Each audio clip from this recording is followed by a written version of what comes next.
Vote আপনারা দিবেন, result sheet দিবেন, ভোট রক্ষা করার দায়িত্ব ইনশাআল্লাহ আমার।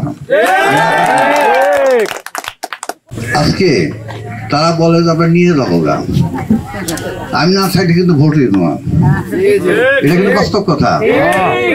আপনাদের ভোট দেওয়ার এই সুযোগ হইতো না, যে আজকে যে বসছি এর সুযোগ আমরা পাইতাম না কেউ। সবার সর্বাধিত সভাপতি আমার বন্ধুবর তাহির ইসলাম, উপস্থিত বিআরডিবির চেয়ারম্যান মাহমুদুল হাসান ভাই, উপস্থিত আমার শ্রদ্ধেয় ভোয়াপুর পৌরসভার সভাপতি জনাব আব্দুল বাসাদ মন্ডল সাহেব, উপস্থিত থানা আওয়ামী লীগের কৃষি বিষয়ক সম্পাদক জনাব আব্দুল সালাম মন্ডল, উপস্থিত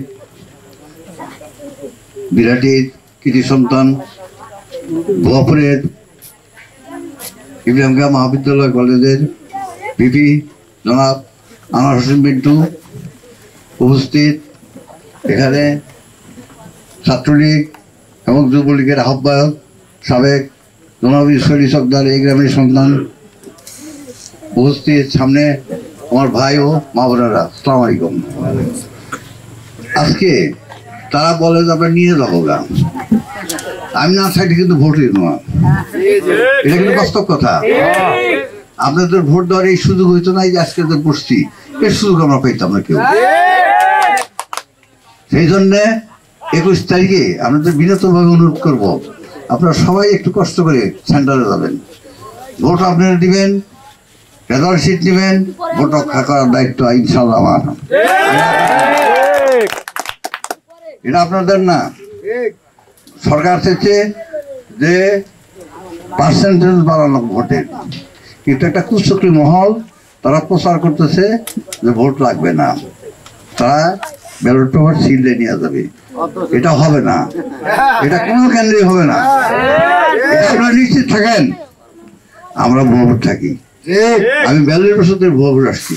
এই যে তোমার ভাই তাও ভাই যারা আছে সবাই অনেকেই জানেন কত বছর ধরে ভোট থাকি। আমি কিন্তু একবার আসিনি। এই যে আপনার এই যে ইটা আছে, রেড ব্রিজটা আছে, তারপরে ফল দেয় ইউনিয়নে আমার বাড়ি, এখন পৌরসভা হচ্ছে, পৌরসভায় ভোটার আমি কিন্তু ওইটা আসিনি এখানে। আমি ছাড় দেবো না, আপনারা বিশ্বাস রেখেন। সকলের কাছে দাবি, আমাকে একটা হেলিকপ্টার, আমাকে সবাই অনুরোধ করবো, আমাকে একটা ভোট দিবেন সবাই মিলে। আপনাদের কাছে আপনার রেল স্টেশনে কোনো মার্কা আছে, ফিরোজ ভাইয়ের কোনো মার্কা আছে, কোন মার্কা যাবে ভুয়াপুরে রবুইটাছে জানি বলে চাষি বলে মার্কাটা কি জানিয়ে দাও, শুনিয়ে দাও। মিশন 90 সংবাদের পিছনে নয়, ভিতরে ছুটি।